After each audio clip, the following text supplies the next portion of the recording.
Welcome to Rajapalayam recipes. இன்றைக்கி என்ன ரெசிபின்னா, ஒரு அக்கா எனக்கு வந்து ரொம்ப க்ளோஸ். அந்த அக்கா வந்து அவங்க வீட்டில் இந்த இட்லி எனக்கு கொடுத்தாங்க. இது எப்படி செய்யணும்னு சொல்லுங்கக்கா, நானும் நம்ம சேனலில் போடலாம் அப்படின்னு சொன்னால் அவங்க தான் சொல்லி கொடுத்தாங்க. போடுறோம்னி இது வந்து ரொம்பவே நல்லாயிருக்கும். நான் சாப்பிட்ருக்கேன் அவங்க வீட்டில், அதனால தான் நம்ம ஃப்ரெண்ட்ஸுக்கும் இது ஷேர் பண்ணலான்ட்டு வந்திருக்கேன்.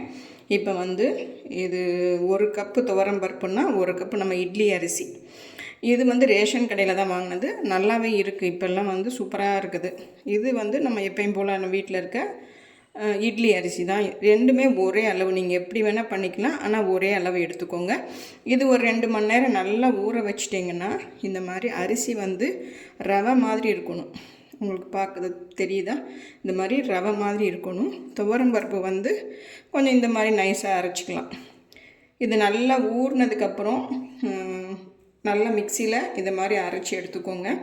இதை ரெண்டுமே கலந்து நான் ஊற வச்சு ஆட்டி வச்சுருக்கேன். ஏன்னா லென்த்தி ஆகிடும் வீடியோ அப்படின்னு சொல்லிட்டு தான் அரைச்சி வச்சுருக்கேன். இந்த ரெண்டையுமே கலந்துக்கலாம். நம்ம இப்போது கலந்துட்டு நல்லா புளிக்க வைக்கணுங்க. இப்போ மணி பார்த்திங்கன்னா மத்தியானம் 2 மணி ஆகுதுங்க. இது நாளைக்கு காலையில் டிஃபனுக்கு ரெடி ஆகிடும். நீங்கள் ஃப்ரிட்ஜிலலாம் வைக்க வேண்டாம். இது உப்பு வந்து நம்ம அளவாக பார்த்து போட்டு கரைச்சி வச்சிடலாங்க. கரைச்சி வச்சுட்டு காலையில் இட்லி மாதிரி ஊற்றிட்டு உங்களுக்கு தாளித்து கொடுப்பாங்க. ரொம்பவே சூப்பராக இருக்கும். உங்களுக்கு நான் காலையில் காமிக்கிறேன் எப்படின்னு சொல்லிவிட்டு.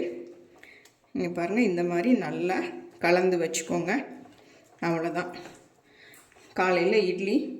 காலையில் டிஃபனுக்கு டெய்லி நீங்கள் இட்லி தோசை அந்த மாதிரி சாப்பிட்றதுக்கு இந்த மாதிரி டிஷ்ஷெல்லாம் எனக்கு வந்து அந்த அக்கா தான் எனக்கு நிறைய அவங்க வீட்டுக்கு போனப்போ ஏதாவது ஒன்று செஞ்சு கொடுப்பாங்க. அவங்க வீட்டில் இருந்து தான் நான் சாபுதானா அந்த கிச்சடியெல்லாம் பழகியிருக்கேன். நான் சாப்பிட்டதில்ல முதல்லலாம். இந்த பாருங்கள், இந்த மாதிரி கலந்து வச்சுக்கோங்க. வச்சுட்டு காலையில் இட்லி ஊற்றிட்டு நம்ம பாசிப்பருப்பு நம்ம சேனலில் பார்த்தீங்கன்னா தெரிஞ்சிருக்கும் உங்களுக்கு. பாசிப்பருப்பு புட்டெல்லாம் வேக வச்சு நம்ம உதுத்துவோம் பார்த்தீங்களா, அந்த மாதிரி உதுத்து தான் இது தாளித்து கொடுப்பாங்க. ரொம்பவே சூப்பராக இருக்கும். அவங்க இந்த மாதிரி நிறைய வகை வகையாக செய்வாங்க. நான் அது உங்களுக்கு ஒவ்வொன்றா ஷேர் பண்ணுறேன். இது அவ்வளோதான். இது அப்படியே ரெஸ்ட்டு கொடுத்துட்டோன்னா நாளைக்கு காலையில் நீங்கள் இட்லி பண்ணிக்கலாம். ஓகே, நாளைக்கு பார்க்கலாம். இப்போ நம்ம நேற்று ஆட்டி வச்சோம் பார்த்தீங்களா, ஒரு இட்லிக்கு ஒரு அக்கா சொன்னாங்கன்னு சொல்லிட்டு நேற்று துவரம் பருப்பு 1 பங்கு, இட்லி அரிசி 1 பங்கும் ஆட்டி வச்சோம்ல, அது பாருங்கள் இப்போ நல்லா புளிச்சிருச்சு, நுரைச்சி வந்திருக்கு நமக்கு. இதை வந்து இன்றைக்கி நம்ம இட்லி பண்ண போகிறோம். நல்லா கலந்து விட்டுக்கோங்க. ரொம்ப கெட்டியாக இருந்ததுன்னா கொஞ்சம் தண்ணி ஊற்றிக்கலாம். அக்கா சொன்னாங்க தண்ணி ஊற்றும் போது கொஞ்சம் ஆயிலும் கொஞ்சம் ஊற்றிக்கலாம் ரமணி, அப்போ தான் நல்லாயிருக்கும் அப்படின்னு சொன்னாங்க. அதனால் நம்ம கொஞ்சம் ஆயில் ஊற்றிருக்கோம்.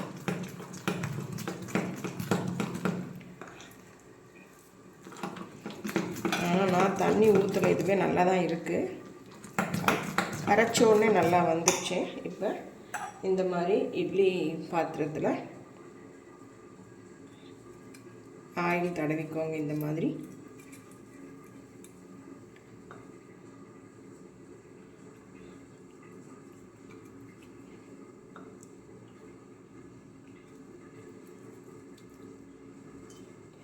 ஆயில் தடவிட்டு ஒவ்வொரு கரண்டி ஊற்றுங்க.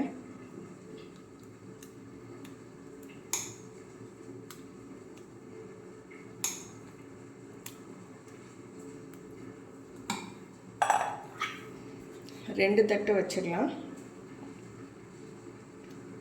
இதை நல்லா உதுத்து தாளித்து சாப்பிட்டா ரொம்பவே சூப்பராக இருக்கும்.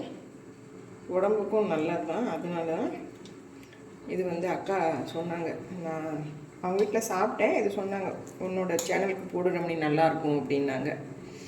சரி அப்படின்னு சொல்லிட்டு தான் இன்றைக்கி அவங்க என்ன சொன்னாங்களோ அதே தான் நானும் பண்ணியிருக்கேன்.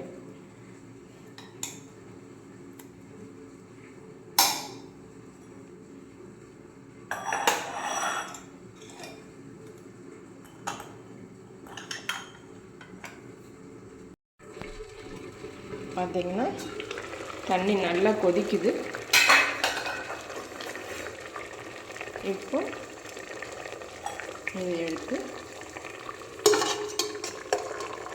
இதில் வச்சிடலாங்க. வச்சுட்டு வெந்ததுக்கப்புறம் எப்படி பண்ணுறதுன்னு பார்த்துடலாம்.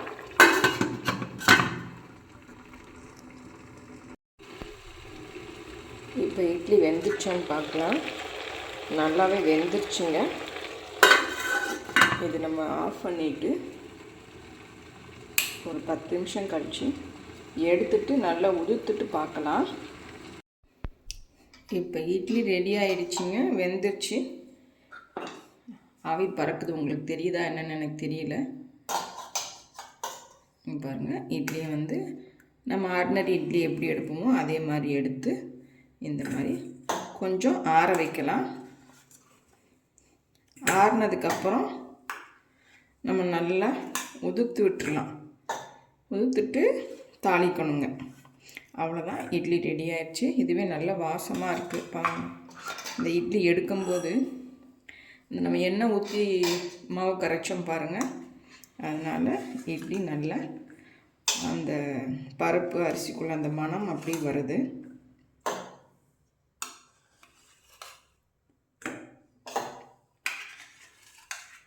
இப்போ இது ஆறுனதுக்கப்புறம் பார்த்துடலாம்.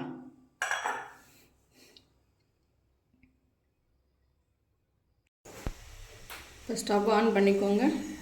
ஆன் பண்ணிவிட்டு இந்த இட்லி தாளிச்சிடலாம். இந்த இட்லி வந்து அக்கா எனக்கு சொல்லி கொடுத்தது. இப்போ தான் புரியுது. அவங்க புளிக்கணும் ரமணி அப்படின்னு சொன்னால் வேண்டாம், ஏன் அப்படின்னு நினச்சா அந்த புளிச்சதுனால தான் நமக்கு இந்த மாதிரி பொலப்பொலன்னு வந்திருக்கு. இப்போ நம்ம புட்டுக்கெல்லாம் பண்ணும்போது மிக்சியில் தான் போடணுங்க. இது வந்து மிக்சியே தேவையில்லாமல் கையிலையே பார்த்திங்கன்னா இவ்வளோ அழகாக வந்தது. அதுக்கு காரணம் வந்து நல்லா மாவு புளிச்சதுனால தான் இந்த மாதிரி நமக்கு கிடச்சிருக்கு. இது ரொம்ப ஹெல்த்தின்னு தான் அக்கா சொன்னாங்க. இது எப்படி பண்ணணுன்னா, கொஞ்சம் நெய் கொஞ்சம் ஆயில் போட்டுக்கோங்க. அக்கா நெய் சொல்லலை, ஆனால் நான் நெய் போட்டிருக்கேன். திட்டுவாங்க, ஆனால் இந்த வாசனை நல்லாயிருக்குன்னு சொல்லிட்டு கொஞ்சமாக தான் போட்டிருக்கேன். பாருங்கள், கொஞ்சமாக கடுகு,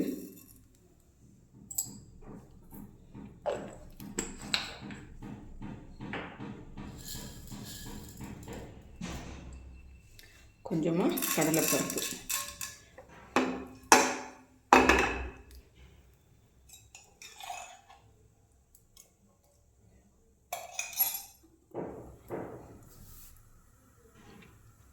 கொஞ்சம் ஃப்ரை ஆகணும். ஃப்ரை ஆகிறதுக்கு முன்னாடி பார்த்துருக்கோங்கன்னா இந்த மாதிரி வெறும் பச்சை மிளகாய் மட்டும் இந்த மாதிரி அரைச்சி வைக்க சொன்னாங்க. அரைச்சி வச்சுருக்கேன். 2 கருவேப்பிலை, அவ்வளோதாங்க. இது தாளிச்சிட்டு சாப்பிட்டு பார்த்தோம்னா அவ்வளோ ஒரு டேஸ்ட்டாக இருக்கும். இது ஒரு தடவை எனக்கு எப்படி சாப்பிட்டேன்னா, எல்லாருமே ட்ரெயினில் ஒரு டூர் மாதிரி போனோம், சும்மா பக்கத்தில் பிரம்மா கோயிலுக்கு. அப்போ வந்து அக்கா இது ட்ரெயினுக்கு கொண்டு வந்திருந்தாங்க, சும்மா சாப்பிட்ற மாதிரி. ரொம்பவே நல்லா இருந்தது. இது என்ன அப்படின்னு கேட்கும்போது தான் சொன்னாங்க, அவங்க தெலுங்கு, கந்து குடும்பலு அப்படின்னு சொன்னாங்க. இது என்ன புதுசாக இருக்குது அப்படின்னு சொல்லிட்டு தான் நானும் ட்ரை பண்ணலாம் அப்படின்னு அக்காட்ட கேட்டு தான் இது பண்ணுறேன். சொன்னாங்க, நீ உங்கள் சேனலுக்கு போடுறோம்னே நல்லா தான் இருக்கும் அப்படின்னு சொன்னாங்க. அதனால தான் பாருங்கள், இந்த பச்சை மிளகாய் ஒரு 2 பச்சை மிளகாய் தான் எடுத்து வச்சுருக்கேன். அதை வந்து சும்மா மிக்சியில் லைட்டாக தண்ணியெல்லாம் ஊற்றாமல் இந்த மாதிரி பண்ணிக்கோங்க.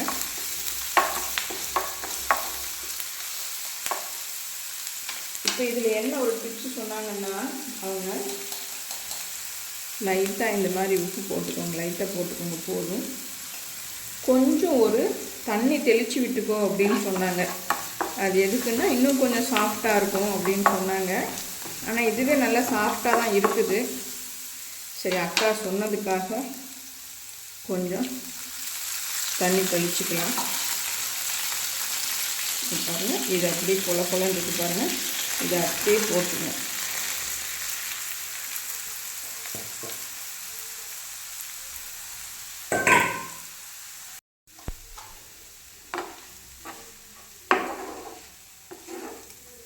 இது அவ்வளோதாங்க. இது இந்த மாதிரி கிளறி கொடுத்துட்டோன்னா, அவங்க இதில் வந்து எலுமிச்சை ரசம் கூட போடுவாங்க ஒரு சில பேர்.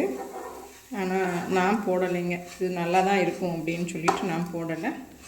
இவ்வளோ தான் இந்த டிஷ் வந்து. ஆனால் ரொம்பவும் சூப்பராக இருக்கும். நீங்கள் ஒரு தடவை ட்ரை பண்ணி பாருங்கள். ஈஸி தான் இது.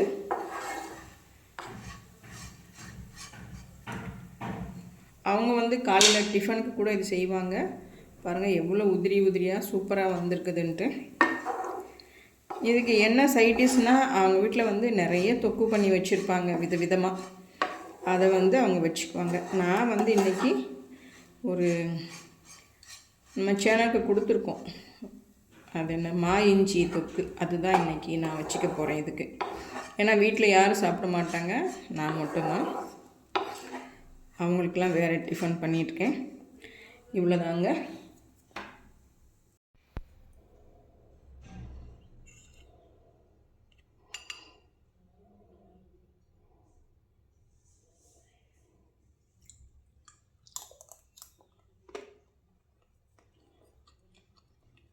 நல்ல சுவையில் இருக்குங்க. சூப்பராக இருக்குது.